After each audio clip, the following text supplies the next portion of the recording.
Shalom bien-aimés, shalom vous tous qui nous suivez dans nos émissions. Pensée de l'éternité, nous disons que l'éternel Dieu de gloire vous bénisse abondamment. Nous sommes tellement reconnaissants vers le Seigneur qui nous accorde encore ce moment afin que nous puissions partager sa parole. Qu'est-ce que nous allons parler aujourd'hui? Nous sommes en train de nous exhorter, en train de faire sortir la pensée cachée de Dieu dans les Saintes Écritures. La Bible dit que, n'est-ce pas, j'ai mis pour toi par écrit les conseils et les réflexions. En réalité, en ce qui concerne les Saintes Écritures, aucun homme ne peut nous donner sa réflexion. Aucun homme ne peut nous donner sa pensée. Parce que l'Écriture dit que vos pensées à vous ne sont pas ses pensées et vos voix ne sont pas ses voix. Quelles sont alors les pensées de Dieu et quelles sont alors les voix de Dieu? Cela est caché à l'intérieur des Saintes Écritures. Nous allons prendre des Écritures avec lesquelles nous allons marcher et savoir quelle est la pensée que Dieu a cachée dans ces Écritures. Nous sommes dans Proverbe chapitre 30. Nous allons lire le verset 4. Il dit ceci. Qui est monté aux cieux et qui en est descendu? Qui a recueilli les vents dans ses mains? Qui a serré les eaux dans son vêtement? Qui a fait paraître les extrémités de la terre? Quel est son nom? Et quel est le nom de son fils? Le sais-tu? Nous ajoutons un deuxième témoin. Cette fois-là, nous sommes dans Job chapitre 36, le verset 27. Il dit ceci. Il attire à lui les gouttes d'eau. Il les réduit en vapeur et forme la pluie. Amen. Bien-aimés, vous vous rendrez compte que l'Éternel est en train de parler ici en ce qui concerne une personne qui a fait des choses, mais que les hommes ne parviennent pas à comprendre. Parce que ce sont des choses que l'œil n'a pas vues, que l'oreille n'a pas entendues, qui ne sont pas montées au cœur d'un homme, mais ces choses sont ceux-là que seul l'Esprit de Dieu, qui sont les profondeurs de Dieu, peut expliquer. Qui est monté aux cieux et qui en est descendu? Qui a recueilli les vents dans sa main? C'est qu'il y a une personne qui est montée au ciel et qui est descendue. Cet homme-là a recueilli les vents dans ses mains. Quel est le vent qu'il a recueilli? Lorsque j'ai lu les Saintes Écritures, je pars en Psaume, chapitre 104, verset 4, la Bible nous dit ceci. Il fait de ses messagers des vents. Alors par là, nous comprenons que celui qui a recueilli les vents dans ses mains, c'est celui qui a pris des messagers, il les a pris dans ses mains. Comment est-ce qu'il les a pris? Nous prenons Ephésiens chapitre 4. Nous allons le lire. Or, que signifie il est monté? Sinon qu'il est descendu dans les régions inférieures de la terre. Celui qui est descendu, c'est le même qui est monté au-dessus de tous les cieux, afin de remplir toutes choses. Il a donné les uns comme apôtres, les autres comme prophètes, les autres comme évangélistes, les autres comme pasteurs et les autres comme docteurs. Vous voyez que la question que Job s'est posée, cette question est répondue dans Éphésiens.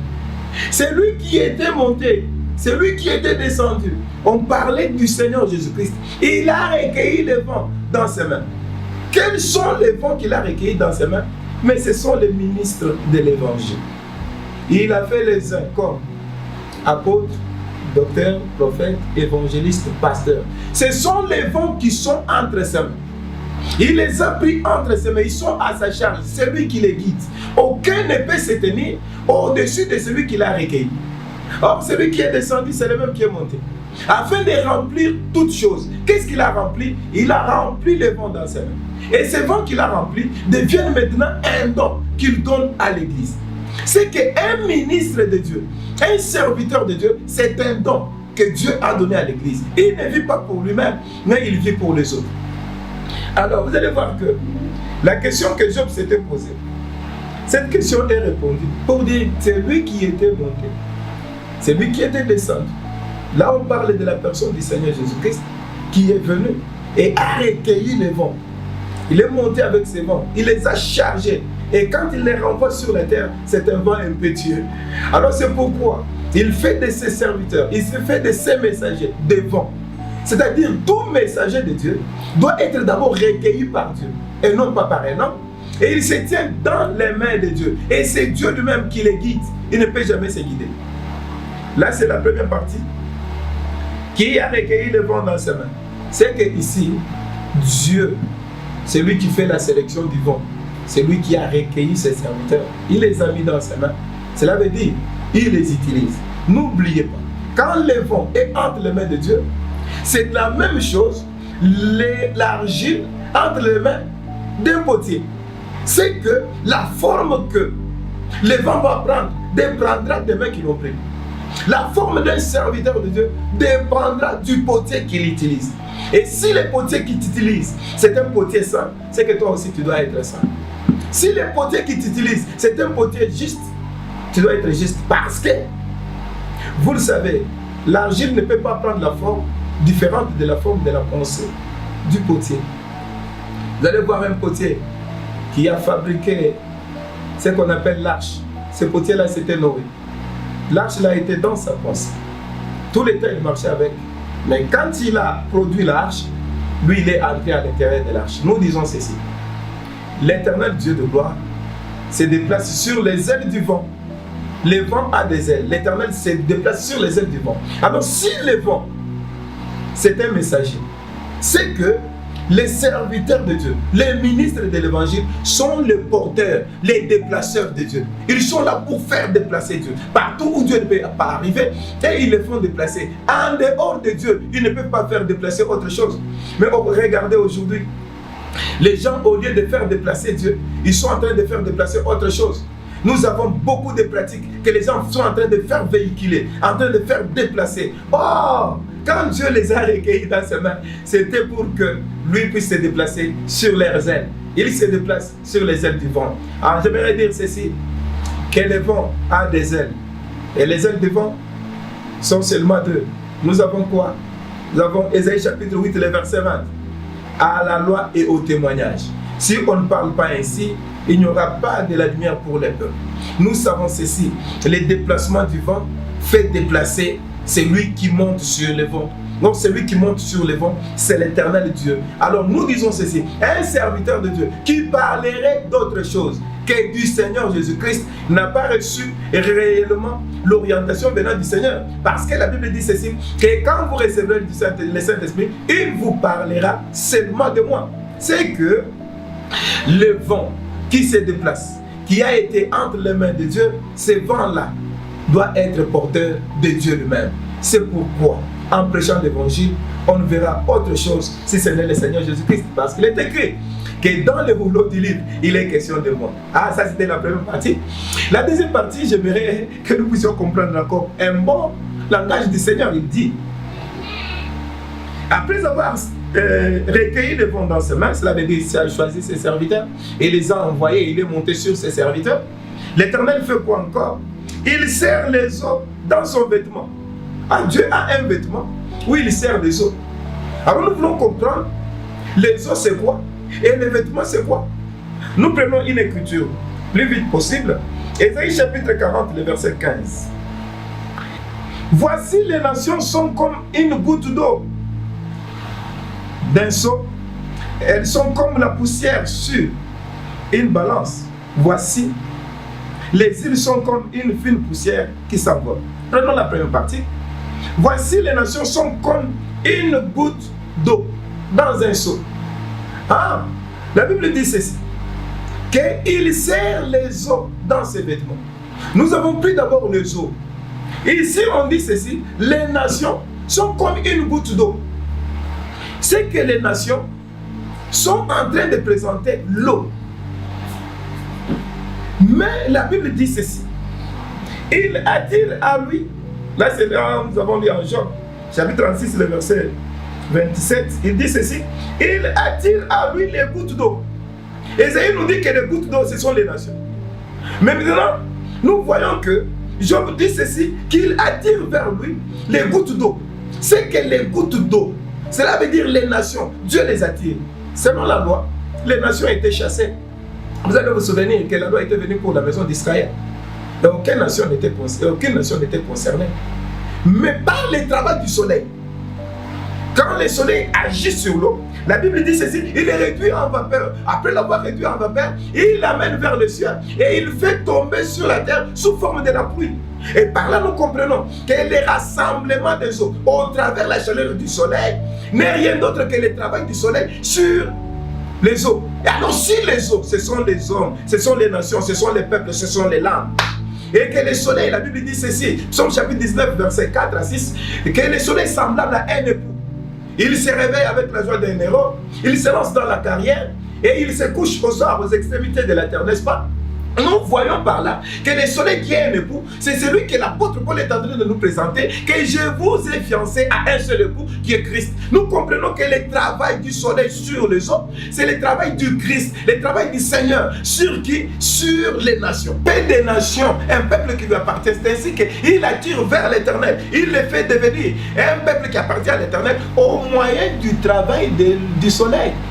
Et le travail du soleil, c'est la prédication de la croix, c'est l'évangile, c'est la parole. Quand la parole vient, elle fait son travail sur les gouttes d'eau qui sont moi et toi et nous transforme en vapeur pour aller habiter dans les vêtements de Dieu. Or, les vêtements, dans ces vêtements, où il met réellement ces eaux, ces vêtements-là, c'est quoi? Ces vêtements, nous allons demander aux Écritures. La Bible nous dit ceci, lorsque l'Éternel Dieu de gloire est sorti avec les enfants d'Israël dans les déserts, en Égypte pour aller dans les pays promis plus tôt, il était avec eux, lui sous forme de la colonne de nuée. La nuée, c'était les vêtements qui portaient l'Éternel parce que l'Éternel n'était pas la nuée. Mais la nuée, c'était un vêtement qui portait l'Éternel. Mais regardez, quand le soleil fait son travail sur les eaux, cela veut dire sur les nations, il les transforme réellement en vapeur. Le but de la parole de Dieu, c'est de transformer le peuple, un peuple charnel, en un peuple spirituel. Il te fait partir de la nature de l'eau et il te donne la nature de la vapeur. Tu deviens spirituel. À ce moment-là, tu vas habiter dans les vêtements de Dieu qu'on appelle la nuée. Regardez, Jésus-Christ était une eau sur la terre. À sa résurrection, Actes des Apôtres, chapitre 1, le verset 9 jusqu'au verset 11, la Bible dit quoi? Pendant qu'il marchait avec les disciples sur les chemins et en train de causer avec eux, une nuée est venue et l'a dérobé. Vous avez vu que les vêtements là a pris l'eau qui était sur la terre, l'a amené au ciel. Et l'eau qui est partie là, sous forme de la vapeur, cette fois-ci, reviendra comme une pluie. Ah, c'est ça l'écriture. Il fait quoi? Il rassemble le vent. Le but du vent, c'est de donner l'orientation. Le but du vent, plutôt, c'est de souffler sur un peuple. C'est pourquoi un prédicateur, en tant qu'un vent, il souffle sur le peuple pour lui donner la direction. Et pendant que le peuple prend la direction, en ce moment-là, le soleil, lui, qui est la prédication de la parole, l'époux par excellence, fait son travail sur l'eau, sur un peuple. Il les transforme et il l'amène à partir au ciel. Là s'accomplit l'écriture qui dit que votre vie est cachée dans le lieu céleste en Jésus. Ici, c'est quoi? Mais c'est l'enlèvement de l'église. Quand Job est en train de parler de ça, lorsque Proverbe est en train de parler de ça, il expliquait l'enlèvement de l'église. L'enlèvement de l'église est fonction du vent qui a soufflé sur toi. Si le vent qui a soufflé sur toi, ce n'est pas le véritable vent, c'est que réellement, le soleil ne fera pas son travail sur toi. Il ne te transformera jamais de l'eau en vapeur. Si l'évangile ne parvient pas à transformer les peuples, et si l'évangile ne parvient pas à changer la vie des gens, sachez que ce qui agit, ce n'est pas le soleil, mais ce qui agit, c'est autre chose. Bien-aimés dans le Seigneur, dans cette petite série où nous avons commencé avec les exhortations et des prédications bien résumées, c'est pour vous faire comprendre que les Écritures ne sont pas une pensée de l'homme, mais les Écritures, c'est la pensée de Dieu. Pour comprendre cette pensée, il faut comprendre le langage de Dieu. Dieu ne parle pas comme les hommes. Quand l'Éternel parle, les gens entendent comme si ce sont des tonnerres.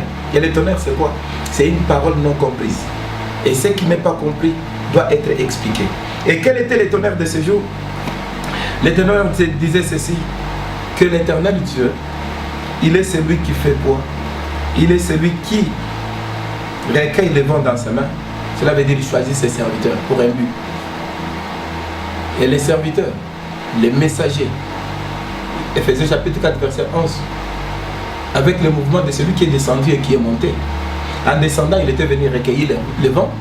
En montant, il est parti avec le vent, afin de leur donner une puissance, une capacité d'être des vents impétueux. C'est pourquoi j'aimerais dire, un véritable serviteur de Dieu, un véritable ministre de l'évangile, c'est un vent impétueux. Il est là pour souffler, changer la direction de la vie des gens. Mais il n'est pas là pour être orienté, désorienté par qui que ce soit. Mais après ça, il y a quelque chose de très important, c'est que l'Éternel sert réellement de l'eau dans ses vêtements. J'ai dit que les vêtements de Dieu, c'est la nuée. C'est ces vêtements qui a transporté Dieu pendant que les enfants d'Israël sont sortis d'Égypte. C'est ces vêtements-là qui a transporté l'eau qui était sur la terre qu'on appelait Jésus pour aller avec lui au ciel. Et c'est ces vêtements-là qui viendra pour nous prendre conformément à 1 Thessaloniciens chapitre 4. Le verset 15, 16, 17, il dit ceci: car le Seigneur lui-même a un signal donné à la voix de l'archange, descendra du ciel. Bien-aimé, c'est ça, n'est-ce pas? Nous les vivants, nous serons transformés, n'est-ce pas? Les morts en Christ seront ressuscités. Nous les vivants, nous serons transformés et nous irons à la rencontre du Seigneur dans les airs.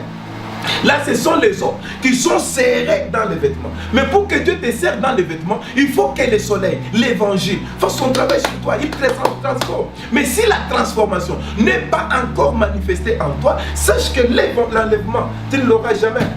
L'enlèvement, c'est le changement de gouttes d'eau dans la vapeur. Et ce changement-là, c'est au moyen de la prédication de la parole, la pure parole. Pas les choses semblables, pas l'évangile social. Non, la parole, l'interprétation de la parole, il te change, il te transforme pour que tu ailles habiter dans les vêtements de Dieu qui est la nuée. Alors nous disons ceci, que le Seigneur Dieu de gloire vous bénisse abondamment. Aujourd'hui nous avons parlé sur les rassemblements de l'eau. L'orientation du vent, c'est la main qui tient les vents. Les rassemblements de l'eau, c'est un problème du soleil qui a agi sur l'eau. Le soleil, c'est l'enseignement de la parole, c'est l'évangile, c'est notre époux. Nous, c'est le pasteur Pierrot Panda. Pasteur Pierrot Panda, pasteur de l'Assemblée des rachetés à Lubumbashi, dans la République démocratique du Congo. Pour vos questions, pour vos suggestions et pour tout ce dont vous avez besoin que nous puissions faire pour vous, nous vous demandons de consulter ce numéro qui est en train de défiler au bas de votre téléviseur ou soit de votre chaîne YouTube. À partir de là, vous pouvez nous contacter. Soyez bénis du Seigneur, soyez réellement ces gouttes d'eau, ces nations-là qui sont transformées, qui ont quitté un peuple terrestre pour devenir un peuple céleste. Parce que l'eau, en tant qu'eau, ne peut pas monter si le soleil n'a pas fait son travail sur l'eau.